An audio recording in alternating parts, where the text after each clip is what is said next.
Salut à tous, j'espère que vous allez bien en cette période de confinement. Aujourd'hui, on va parler d'une baleine blanche, Moby Dick. Alors cette baleine... Attendez une seconde. Oui. Ah pardon, autant pour moi. Moby Dick, c'était un cachalot. Alors petite anecdote de début de vidéo, et cette fois-ci ce sera un terme, le terme de pacotille. Ah, c'est une babiole de pacotille. Alors ce terme vient de l'espagnol pacotilla. Et en fait c'était un terme marin où à l'époque, donc les matelots, quel que soit son grade, avaient le droit d'amener quelques petites marchandises avec eux pour pouvoir leur vendre, mais à leur compte. C'est pour ça que c'était 2-3 trucs. Mais voilà, c'était peut-être pas des babioles, parce que ça va dépendre du cas par cas, mais c'était quelque chose que l'on disait de pacotille. Alors revenons-en à nos mammifères marins, catégorie cétacés, et non pas cette fois-ci avec la baleine, mais avec le Delphinapterus loca, aussi appelé le beluga. Alors pour rappel, donc les cétacés, c'est tout ce qui est baleine, cachalot, marsouin, dauphin, etc. Ce sont des mammifères, donc comme tout être vivant, ils auront des différences plus ou moins importantes entre espèces et sous-espèces. Les cétacés en eux-mêmes font partie de la catégorie des infraordres. Petit aparté, les Monodontidae, dont font partie le narval et le beluga, font partie des animaux qui ont une vertèbre cervicale non soudée et une absence de nageoire dorsale, même s'il y a une présence de petites crêtes. Alors je vous vois venir, vous allez me dire oui, mais pourquoi le lamantin il fait pas partie des cétacés par exemple? Il est aquatique, il a à peu près la même gueule que le beluga, pourquoi est-ce qu'il en fait pas partie? Et bah je vous répondrai que ça va dépendre de la classification qui ne cesse de changer. Et donc pour que vous ayez un aperçu un peu plus rapproché, je vous ai mis un PDF en lien qui vient de l'Académie de Lyon. Alors juste en petite parenthèse, parce que vous doutez bien qu'on n'a pas spécialement de beluga en France, donc les observer et faire mes propres annotations, ce serait un petit peu compliqué. Donc du coup j'ai dû avoir plusieurs sources, me renseigner auprès de diverses sources différentes. Et parfois il y avait quelques divergences, notamment au niveau du poids, sur plein de détails. Notamment et principalement le poids, ce qui fut l'un des gros points noirs. Donc du coup, ce qui fait que pour les caractéristiques morphologiques, je me suis exclusivement intéressé sur le guide de Lachaud. Et après, sur ce qui va être histoire, etc., ça va être d'autres sources, type Wikipédia. Voilà. Dernière petite parenthèse, mon visionnage.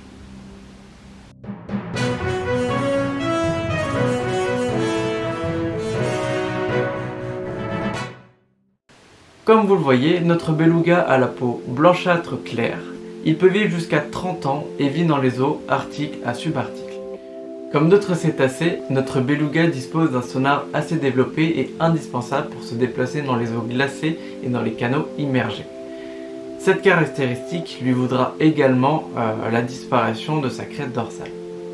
Le mâle peut mesurer jusqu'à 5,5 mètres et peser jusqu'à 1,5 tonne, comparé à la femelle qui mesure jusqu'à 4,1 mètres pour environ 1 tonne.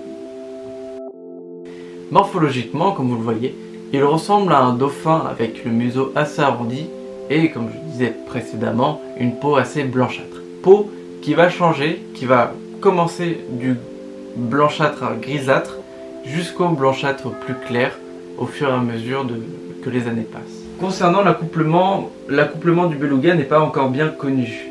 Il survient probablement au cours de l'hiver et au début du printemps, quand les groupes de belugas sont encore dans leur territoire hivernal et au début de la période de migration.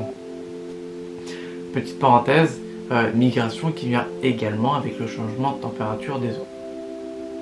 Petit bémol, l'accouplement semble survenir à d'autres périodes également. Concernant la mise en bas, la femelle donne naissance tous les 3 ans avec une période de gestation de 15 mois. Les belugas nouveau-nés, donc appelés plus familièrement les veaux ou les bleuvets, font une taille d'1,50 m pour un poids de 80 kg. C'est quand même un bon pépère. Les petits belugas sont uniformément gris, mais comme dit préalablement, cette coloration s'éclaircit avec l'âge.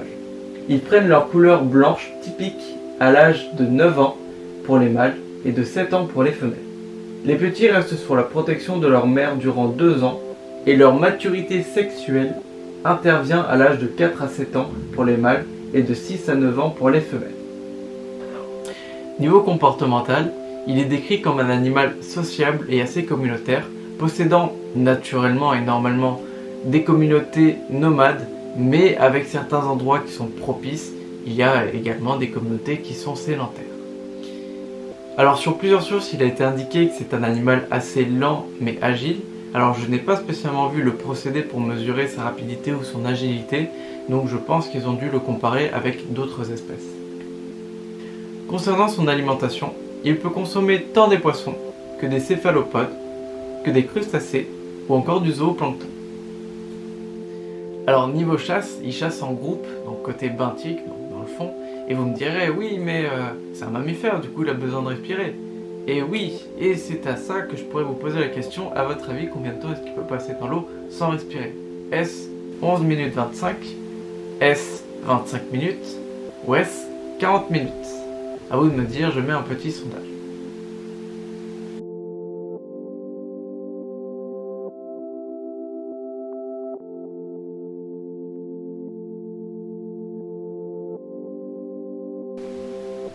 Et la bonne réponse est 25 minutes. 11 minutes 35 est le record du monde de l'apnéiste français, donc en apnée statique, Stéphane Mifsud.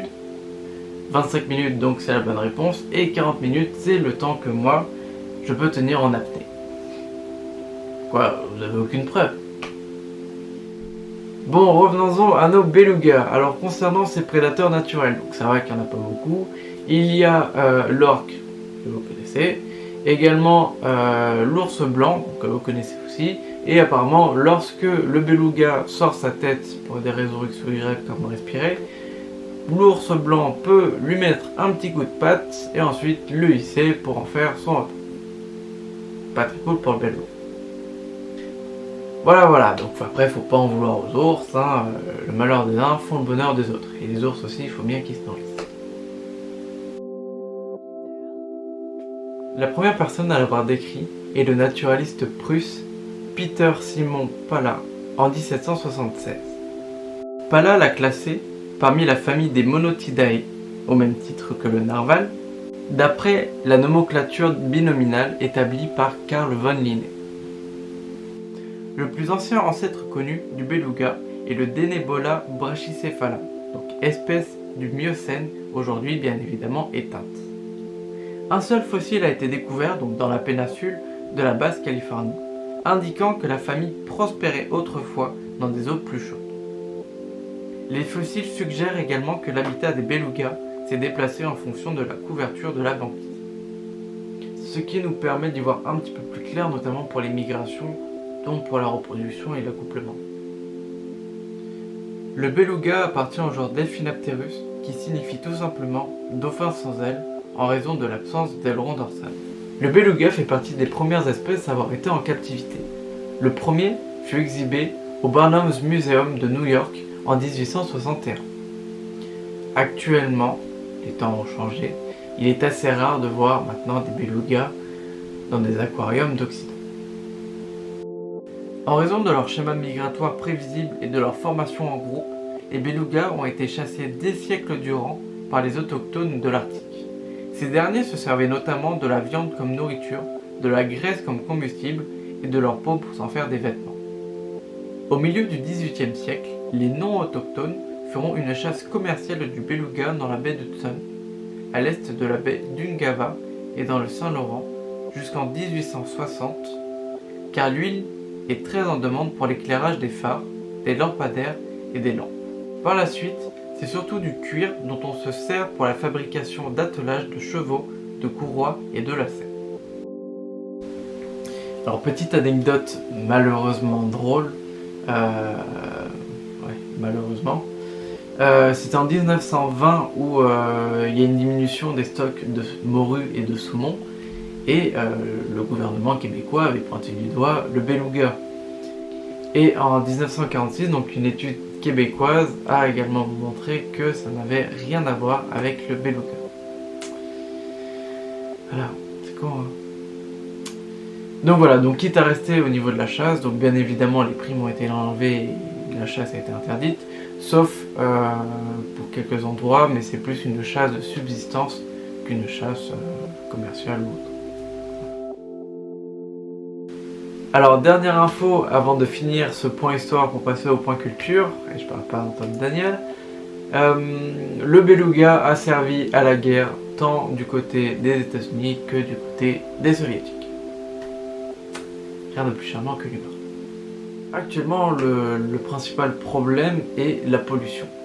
À l'estuaire de Saint-Laurent, donc, une étude a été faite sur les populations qui stagnent à environ 1 millier, donc des belugas, montre qu'il y a pas mal de pollution, notamment avec des hydrocarbures, avec des organochlorés, et donc des métaux lourds, et également des métaux lourds, et c'est le principal danger.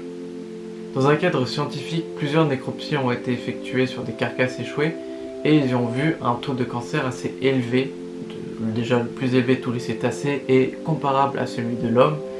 Mais en plus, plusieurs infections ont été repérées, donc notamment au niveau des voies respiratoires, mais également gastro-intestinales. Outre la pollution, les activités humaines constituent également une menace pour l'espèce. Depuis la fin de la chasse commerciale, l'observation des belugas est d'ailleurs devenue une activité florissante, notamment dans le Saint-Laurent et dans la rivière Churchill, donc dans la baie d'Hudson. De plus, on observe une augmentation du trafic maritime, notamment sur le fleuve Saint-Laurent, accompagnée d'une augmentation de la taille des navires. Donc je vais finir sur une touche un peu plus rassurante sur le beluga.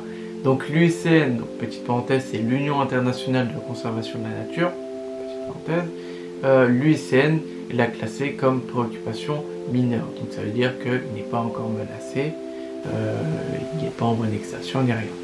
Donc tout va bien.